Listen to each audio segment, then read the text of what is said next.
Ashamar kafune hordoftoon Abduu Moobaayilaa biyya jirtan hundi keessanuu baga jiraattan bagara deebiidhaan gara chaanaala kiyyaa dhuftan warra jalqabaa dhuftan Abduu jedhama. Abduu Moobaayilaa bi subscribe godhaa maamiltoota keenyatti dabalama. Baankii daldala Itoophiyaa, baankii guddicha biyyattii Itoophiyaa, Nigdi baankii maaltu mudate? Eda miiliyoona hedduudhaan hatamaati bule. Namni salphumatti mana taa'eetiin mallaqa gurgurachaati bule jedhameeti jira.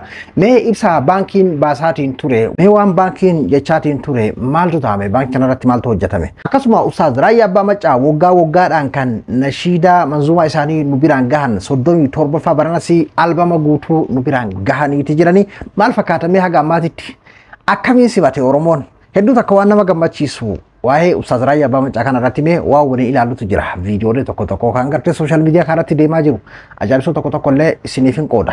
Akkasuma waa'ee hidhamtoota Oromootii fi akkasuma hidhamtoota kaleessaa likoftora booraan fuudhame jedhameetiin gartee faarfamaatiin ture. Gaafa san nuti illee faarsee bulaadha turre, faarsaatiin ture. Arrantan ammoo faallaa saniitiin maal taame?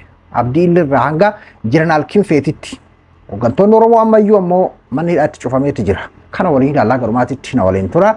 Jalqaba irratti waa'ee Ustaaz Raayyaa Abbaa Maccaa kanarrattiin waa xiqqoo takka jedheetiin bira dabraa. Ustaaz Raayyaa Abbaa Maccaa waggaadhaan keessattuu booda kanarraa eega gartee dubbiin kaaseetarraa gara onlaayinaa gara yuutuubitti deebi'ee akkasuma gartee isaanillee eega maatiin itti heddummaatee akkasuma gartee namni jijjiiramaati deemaa dubbiin akka gartee gaafa dargaggummaa san irrallee jijjiiramuudha dandeessi. Dhugaa dubbachuu fi waan hawaasni kiyya waggaadhaan narraa eegu yoomiyyuu osoo lubbuun jiru narraa hin dhabin sadarkaa jiru naan itti of cinqaniiti jechuudha. Akkuma hawaasni gartee akkuma ji'a soomanaa eegu sanitti manzumaa isaanii kana eegu suusii itti tahee waan ta'eef akkasumatti isaanillee itti cinqamaniitiin hawaasa kana biraan gahan jechuudha.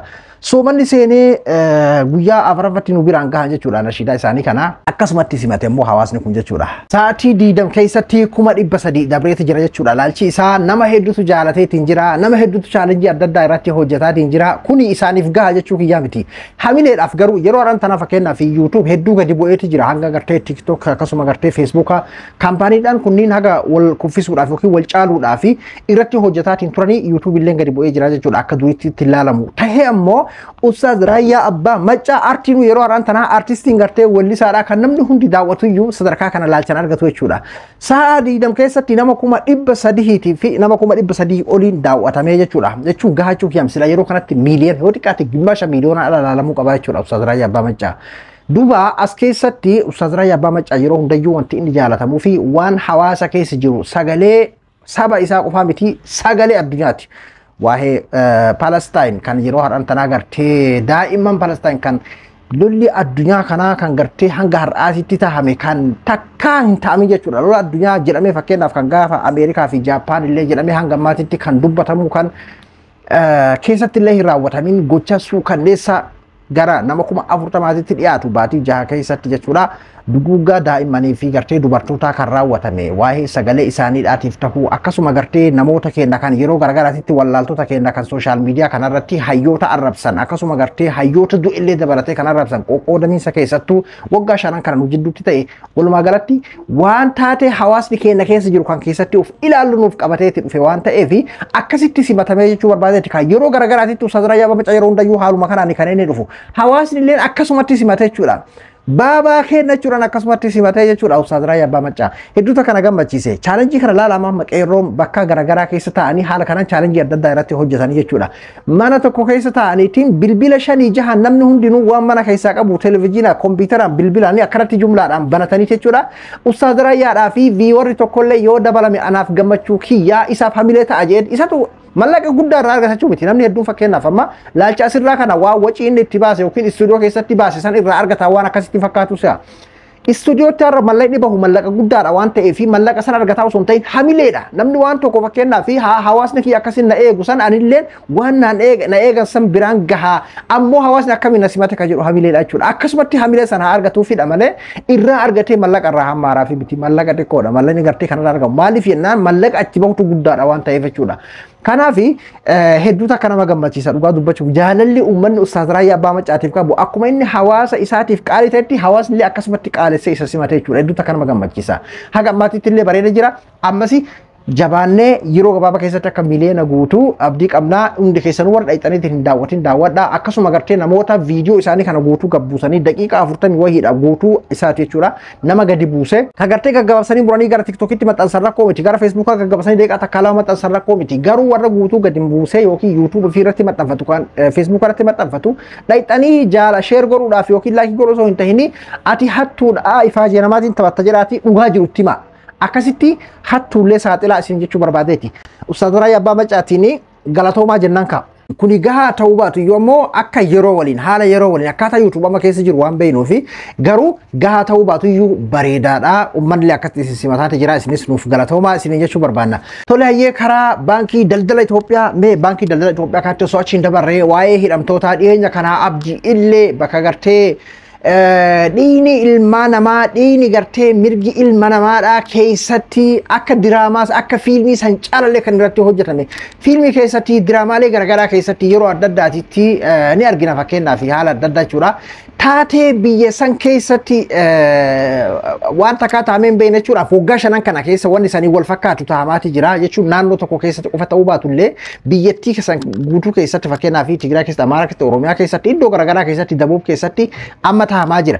Kasa duraan taateen kun taameetiin kan hin beekne warra wayyaanee waliin waan inni keessattuu ijoo dhalattoota Oromoo irratti hojjetame. Buqqaatii uummata keenya kan naannoo Sumaalee irraa buqqa'e isaan qofaa miti. Waan manneen hidhaa adda addaa keessatti hojjetame. Waan manneen hidhaa adda addaa keessatti ilmaan Oromoo irratti hojjetame. Waan kanatti akka dookumentariitti namoonni achitti hidhaman hatta kan qarra Ustaaz Jamaal Aliyyi fa'allee waan kanarratti dubbachaati turan jechuudha. Taateen achi keessatti hojjetame waan suukanneessaadha jechuudha. Akkasuma waa'ee buqqaa dheeraatiin buqqaatii gartee uummata keenya kan naannoo Sumaalee keessaatiin wal qabate akka uummanni kun wal fixu jiranaalota Tigree wajjin walii galameetti hojjetame wanti kun jedhama. Taateen achi keessatti hojjetame waan taphaatii miti. Akkasuma gartee waa'ee muusinnaadhaatiin wal qabate waa'ee hannaatiin wal qabate wanni achi keessatti godhame kaa wanni maqaa namicha kanaatiin godhame garee isaa waliin godhame kophaa isaatiin garee isaa waliin wanti godhame waan salphaa miti jechuudha. Jechuun biyya san keessatti isa qofatu balleesse jechuu hiyyaa miti. Inni warroota achi keessatti sadarkaa qayyi shibbirii gartee waan sarara diimaa jedhamu san warroota gartee haala saniin hojjetaatiin turan keessaa jechuudha. Duuba namni kun amman tana egaa haga Dr. Abiyyi dhufe kana waggaa meeqa selam waggaa jaamu torba. Egaa haga inni dhufe kana hidhame booda bilisa jedhameeti garee isaa waliin gadi dhiifame jechuudha. Akkasuma Jeneraal Kinfee kan dhaabbata meetii keessa ture Jeneraalicha kana ni yaadatu gaafa dura san nuti hundi keenya kafaarsee bulaadha ture gaafa sanatti helikooftari boorri dhayxee akkasitti gartee kan badaatiin jiru karaa Suudaan osoo amallaxaatiin jiru to'annoo jala oolchitee maal nagaan mana hidhaa keessatti qabbana mana hidhaa keessa taa'anii nagaan garee isaa waliin achi taa'eeti amma garee isaatii waliinuu mana hidhaa manni himanni isaanii irraa adda citeeti jira jedhama jechuudha. Gaafa san faarsine bakka helikooftari boorri waan addaati abbichuu abbaa malaa sarara tokkoon geegesse sarara takkaan gartee warra nu mulqaatiin ture akkas godhee arranta kuno warra Tigraay kan gartee nama miliyoona ol ufi walirraa fixan san iyyuu bifa kanaan siyaasaan isaanii walitti isaan dhiheessiteeti Oromoo keessatti ammoo hayyoonni Oromoodhaa kan akka Dr. Abiyyi dhufeen hidhaman. Hatta kan manni murtii bilisa jedheen bararra waggaa meeqa eega manni murtii bilisaa gadi haa dhiifaman jedheen bara waggaa meeqa barachi booda iyyuu jechuun seeruma isaanii kan gartee ufumaa kitaabuma isaanii kan ittiin bulchaa jiran sanillee wajjirra oolchuu jedhanii maali sababa Oromoo ta'eef ammatti beeki ka Oromoon adurree jedhanii kan furraa eegaa jiran amma ka adurree ta'e ka biraa nama ta'e amma adurree Oromoo qofa jechuudha amma kan adurree ta'e jechuun yeroo kana isin jedhu beeki ammaan Tigiroonni maa keessattuu amma Tigiroonni Geetaachoo Raddaa akkana taa'u warra federaalizimitti aman wanni araaramuuni nin deeggara sirriidha jedheetiin fudha. Hatta Abdiillee illee gadaadhiisa maaliif biyya sanan wanjalaanii biti kan hidhamu ni beekna jechuun namni wanjala osoo hin tahin garaagarummaa gartee baalaatara jedhu san aangoo baalaatara namoo akkuma gartee tara aangoo qabateen akkaataa aangoo isaatti deemuudha waan ta'eef Abdiillee ismaa gadhiise silaaban osoo kanu ajaa'ibsiisuudha ture nama jijjiirama kana fide jedhamu kan akka Jowaar Muhammad kanaa fi Abdiillee mana tokko keessa walii hidhamuudha ture barsila jechuun silaa gaafa sanuu ajaa'ibuudha ture mee arruma tanallee xiqqashuma mee faarsee bulaallee hinaaffaallee bara akkamitti saba kiyya jechuun kan biraan baanu waan dhaltootaan kan biraan akkoo miti mee ka Oromoo taatan haguma feetan faarsa haguma feetan jaaladha xiqqashoo hinaaffaan isin taa dhagamtu mee yeroo kana saba kiyya isuma kana deeggari garuu ammoo mee maqamaafillee taatu maqammaan isin badaa mammaaksa Oromoo keessaa Oromoo cabsa ka jedhamu sanii Oromoo qofa furraan eeginaati jarri kun qawwee harkaan qabani Abdii Raggaasaa qawwee harkaan qabu warra Battee Urgeessaa qawwee harkaan qabu hayyoonni Oromoodhaa qawwee harkaan qaban akkasuma jiranaalota kaleessa gartee sadarkaa sanitti nuti hundi faarsaatiin turre kan likoftora boora jennee harka dhahaatiin turre kan akka abdillee nama dhiigaan qaama dhiqate kan gartee saba kana wal nyaachisuudhaaf akka Oromoon achi Sumaalee fixu Sumaaleen akka achi Oromoo fixu kan gartee gahee hagas taphatu kan reeffanamaa bar gilbaaciidhaan akkasitti guuranii barga dinaqanii nama duratti jechuudha akka achi Sumaalee irraa kan dhume fidanii Oromiyaa keessa gannaqan Oromiyaa keessaa kan dhume fuudhanii achitti gannaqan kara Oromiyaatiin Joharfaa waan sana irratti hojjetaniitiin tasgabbeessan malee gara warraatiin ifaa bilisatti makiinaadhaan ummata duratti gadi naqanii agarsiisan kun Oromoon akkanatti fixe ummata keessa jiranii jechuudha akka ummanni walitti gadi baheetii wal fixu jechuudha kara Oromootiin irratti hojjetameetii wanni kun sirrii miidhame akkasitti irratti hojjetameetii dhaabsifame jechuudha wanni keessa dabareetuun bar waallaayyuu miti yaa jira kenna haala akkasiisan nama hojjete bar sadarkaa mootummaatiin ibsirra kenname gaafsanii aartuu miireeffa gartee guuraniitiin asii achi geessan san irratti jechuudha haala akkasiisan namoonni godhameeyyuu bilisa jedhamee Joohar jara san waliin hidhamee mana tokko keessa waliin hidhaa ture har'an tana warri sun ammoo bilisa jedhamee himan isaanii addaan cite ammoo Oromoon akkasumatti hulaan itti cufame achi keessatti laamshaa achi keessatti dararamaatti jira jechuudha. Agar sadarkaa OPDO keessatti isaan keessattuu namni kaleessa gartee qabsaa'ota Oromoo irratti iyyuu lallabaatiin ture kan akka hidhaman akka ajjeefaman godhaatiin ture kan akka taa'eetiyyuu yeroo keessaa xiqqashoo as bahee lakki ana dubbiin naa galtee uummanni Oromoo miidhamuu hin qabu lolli kana caala Oromoo irratti gaggeeffamuu qabu yeroo jedhametti achitti deebi'ee jechuudha. warri wayyaaneedha kan ammoo sara lamaan geggeesseedhaan nuti faarsaatiin ture likoftora boora jechaatiin ture sun ammoo arran tana hidhaadha bahe faallaa taate namoonni kun akkam jechuun wanni amma nuti argaatiin jiru kun beekam hirriba keessaa miti bara dhugumaan argaatiin jirra beekam amma quba qabaadhu kaa haala akkasiisan keessa jira jechuudha yeroo arran tana ne amma kana keessatti maaltu sitti dhagahamaatiin jira gaafa nuti fakkeenyaaf akkasitti gaafa likoftora booraanii abbichuun nama addaati abbichuu abbaa malaa jenne warri ammallee jechuun amman tanallee warri faarsee bulaadha akka faarsaatiin jirtan ni beeyna akka wanni inni godhu hundi akka waan waaqaa ati waaqarraa bu'eetti sirriidha chaatiin jirtan meeqa jedhama sa fakkeenyaaf warri faarsee bulaa tokko abbichuun abbaa malaa waggaa kuma 90 waggaa meeqa nu haa bulchuudha isaa wanni faarsee bultoonni an tokko jechuudha abbichuun waggaa kuma tokko nu haa bulchuudha mi abbichuun abbaa malaa waggaa kuma tokko nu haa bulchuu afaan Oromoodhaa dubbachuutti deebi'ee jechuudha manni hidhaa afaan Oromoo dubbachuudhaatitti zooroo akkuma taayyanu jedhee manni hidhaa afaan Oromoo dubbachuudhaatitti deebi'ee jechuudha mee hamilema Oromoodhaatiif illee jira kenna hamilema ilmaan Oromoo afaan Oromoo dubbatu warruma gartee akkanatti faarsu kanaaf illee lakki garaagarummaa siyaasaa qabnaa jechuudhaaf garaagarummaa siyaasaa qabna malee warra kanaan gartee sabummaa walitti qabna jechuun hafee hamilemaaf illee ammayyuu manni hidhaa afaan Oromoo ammoo dubbachuu itti fufeeti jira jechuudha. Mee amma kanarratti maaltu sitti dhagahama? Mee kanarratti mee maaltu sitti dhagahama? Mee amma Oromoo malee amma namni hundinuu biyya sanii nama biyya san keessa jiruudhaa fi hundaafiyyuu dhiifamni godhamaa ta'e osumaati akkanatti ta'en osoo hooggantoonni Oromoo akkan jiran hooggantoota oofee koodha maali faannoodhaatiif illee osuma akkanatti naati ilaallu dhiifamni godhamuufi ta'a. Maal jettanaan ji inna haala akkana kanatu jira isin jechuu barbaadeeti. Tole hayyee waa'ee baankii daldala Itoophiyaati. Baankii guddicha biyyattiidha. Baankii durii sakuriitiin isaa jechuudha. Yoo ati maqammaan tokko xiqqashuma akka faallaa wahii argame siin hin dubbanne kan boonni isaadha addaa jedhameeti namni hedduun sodaatu. Baankii kana keessa sakuriitii isaanii beektan kan namni biyya san dhalate kamiyyuu waa'ee baankii kana hin beekne jiru. Baankiin biyyattiidha guddichi kun jechuudha. Eda hatamaati bule. Haak ta'e moo ni hatame moo rakkina isaaniiti moo maali kan jedhu mee waan argaa jirru waan sooshaal miidiyaa kanarratti argaatiin jirru.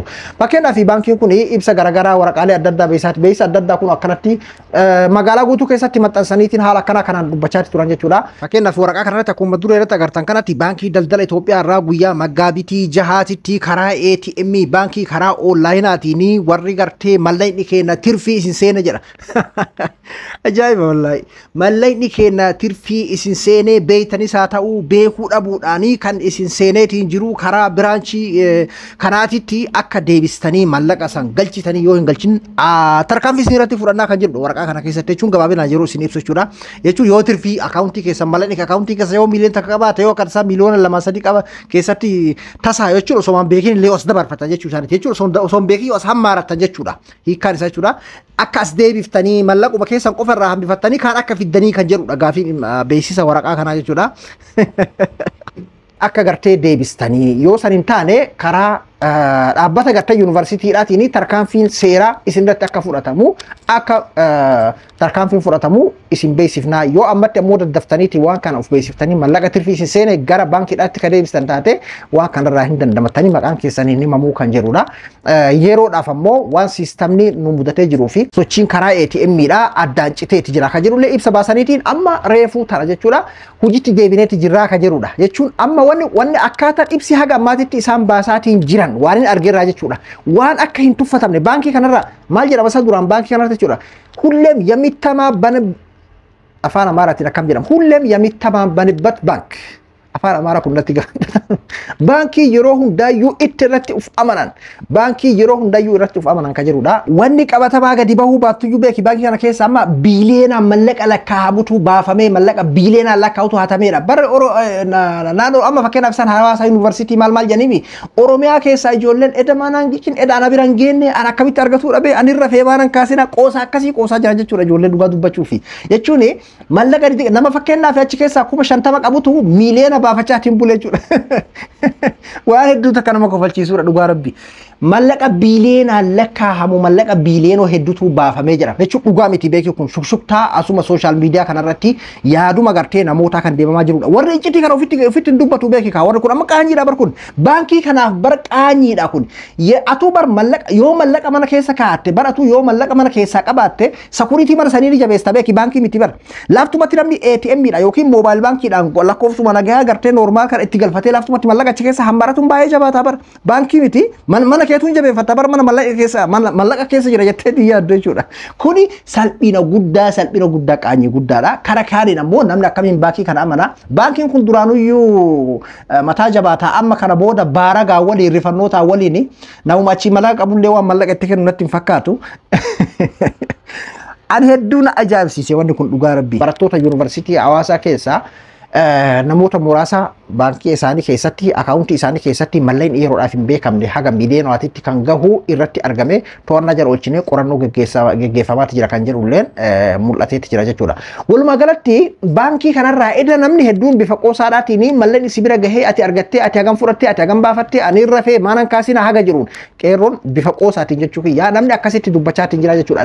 Laaftumatti bakka ati ATM qabaannaan karaa baankii gartee onlaayinaadhaatiin moobaayil baankii fayyadamnaani salphumatti malleen akaawuntii keetirratti ergatteeti miiliyoonaan baaftee saayiba keetiifillee abbaa barbaadeefillee ergaa turte. Haala akkasiitti godhamaatiin ture. Barattoota amma jedhamu kana keessallee akka mallaqa hedduu gara baankii akaawuntii isaanii irratti as erganii akkasuma namaafillee ergaatiin turan gara nama hedduutti akka dabarsaatiin turanidha. Warra amma to'annoo jala oole kana keessallee kan jedhamudha. Walumaa galatti amma tarkaanfii fudhachuun eegalameeti jira. Kuni waan bareedaadha. Kuni waan sirriiti. Kun akkuma jirutti tahee rakkinni haga nagahu ammoo akkamiin uumameedha. Isaan amma itti qaanfatanii waan gartee waan security baankii keessatti hin tahamne waan fokkataa waan ta'ameefidha. Akka namni baankii kana hin jibbinee fi akkaataan isaan ibsa baasaa jiranidha kan hin argine. Kun yaada kiyya. Xiinxala kiyyaa beeki kaama kun. Waan baankiin jedhee miti beeki. Yaada kiyya akkasii hubadhu. Waan itti akka ittiin qaanfanneedhaa fi waan adda addaa barattoota yuunivarsiitii ka teekinooloojii baratan shiboon akkanaa kan gartee hatameetiin jiru gara baankiitti deebisaa akkas godhaa haa jedhamu malee waan hir'ina isaanii irraa godhameedha nagaan argetti. Maaliif jennaan karaa ATM'tii fi karaa onlaayina baankiidhaatiin wanni kan tahamee jechuudha. Yookiin hoo waan achi keessan haakaroonni isaan keessa jiran siistama dabarsii ala baaseedha jedheetii yaadaan. Yeroo har'an tanaa karaa baankii kana keessaan karaa telekoom keessaan karaa dirree qilleensa Itoophiyaa keessaan namni guuteetiin jiru warra faannoo kana jechuudha. Amma dura gaafa Jawhar bara 2016 yeroo qabsoon akkasitti finiinsan keessa jechuudha. Yeroo baankii fatanaa qorumsa 12 namni hundi gartee salphumatti waraqaan isaa harka seeneetiin dalagataatiin turaniitti onlaayinii kanatti gadi dhiifame jechuudha. Gaafni bara Jawharitti wayyaanee harka kennite gaafasanii gaafni dhumaa jechuudha. Dagatame battanuma asii wal yaadachiisuudhaa fi gaafni itti kenname akkasi ibsi bahame akkuma ibsi bahame sanitti akkasumatti hojiirra oole jechuudha.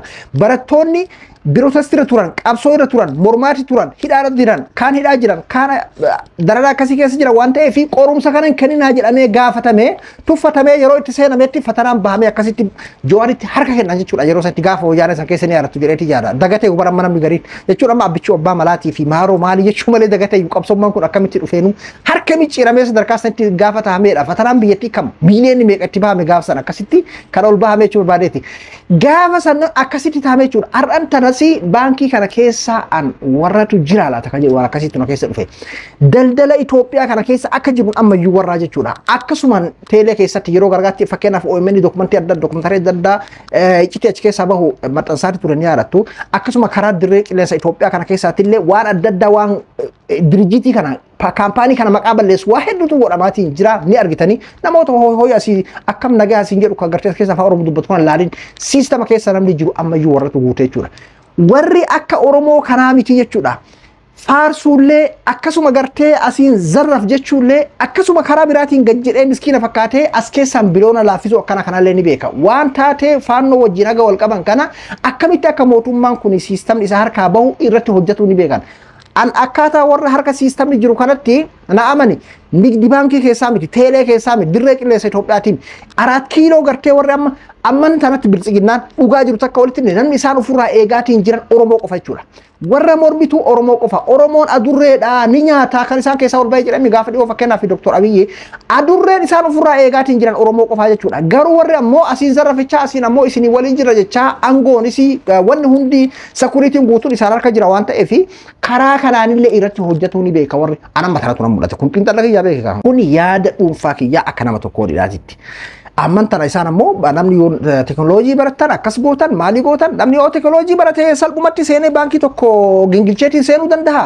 Akkasuma gartee namni karaa ATM miidhaatiin jedhameeti jira. Wanni kun maa siistam shiboodhaatii fi maalii osoo hin tahin namuyyuu kan dhaqqabate kan gartee dandahee yookiin baankiidha jedheetiin kan hin yaalin haadhamu malee kayaale hedduun isaa hammaarataati bule jedhama.